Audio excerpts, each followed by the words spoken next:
O Egito é uma das civilizações mais fascinantes da história. Ele se desenvolveu às margens do rio Nilo e durou milhares de anos. Para entender essa sociedade, os historiadores usam documentos antigos, restos arqueológicos e até textos religiosos. Mas é importante lembrar, nem sempre temos todas as informações. Por isso, os estudos são baseados em comparações e interpretações das fontes que sobreviveram. Quando eu cruzo um documento antigo com um texto religioso e com um resto arqueológico que é encontrado naquele solo, se eu verifico que naquele documento, que provavelmente data de um determinado século, por conta muitas vezes do que está sendo narrado naquela carta, naquele documento, eu consigo dar autenticidade para aquilo que está sendo descoberto. O Egito fazia parte do que nós chamamos de Antiguidade Oriental. Essas sociedades eram bem diferentes da Europa antiga. A terra era considerada propriedade do Estado, ou seja, ninguém era dono da terra, ela pertencia ao faraó.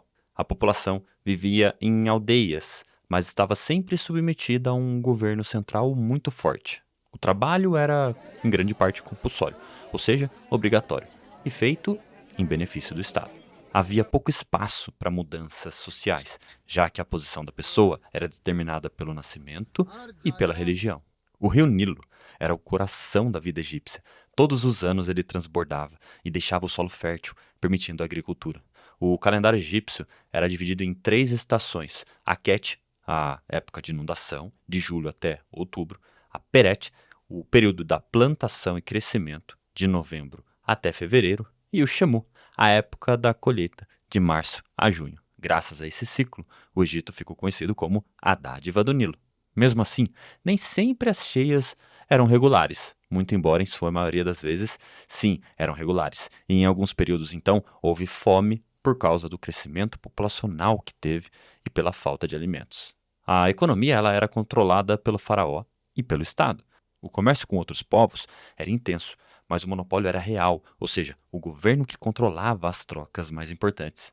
O artesanato se dividia em 2 partes: o simples, feito em oficinas privadas e pouco menores, e o de luxo, produzido em oficinas reais e templos. A mineração também era controlada pelo faraó. A mão de obra vinha principalmente dos camponeses, chamados de felás. Havia trabalhos livres, sim, mas sempre muito fiscalizados. Também haviam escravos, mas em quantidade pequena, geralmente em minas pedreiras ou como domésticos. O faraó era o centro de todo o poder no Egito. Ele não era visto apenas como um rei, mas era também como um ser divino. Sua legitimidade era transmitida pelo sangue e reforçada por casamento dentro da própria família real. Quando havia dúvidas sobre quem deveria governar, os sacerdotes consultavam os deuses por meio de oráculos. O faraó tinha várias funções. Escolhia os funcionários do governo, atuava como juiz e ainda comandava guerras. Para ajudá-lo, havia 2 vizires, chamados Chatti, que administravam o norte e o sul do Egito. Os sacerdotes eram responsáveis pelos cultos religiosos. No início tinham menos poder, mas com o passar do tempo se tornaram muito influentes, especialmente no culto ao deus Amon. Eles chegaram a decidir, em alguns momentos, quem poderia ou não ser o faraó. Já os escribas eram os burocratas do Egito. Eles registravam impostos, ordens do faraó e acontecimentos importantes. Não eram valorizados por saber escrever, mas porque sua escrita estava a serviço do governo central. Graças a eles, conhecemos hoje muito da história egípcia. O pensamento egípcio era conservador. Acreditava que o passado determinava o presente. O tempo era visto como cíclico, repetindo-se continuamente. A ordem social era considerada sagrada, representada pela deusa Maat, símbolo da verdade e da justiça. A religião era politeísta, ou seja, acreditava-se em vários deuses. Cada região tinha seus próprios deuses locais, e muitos deles eram representados com partes humanas e partes animais.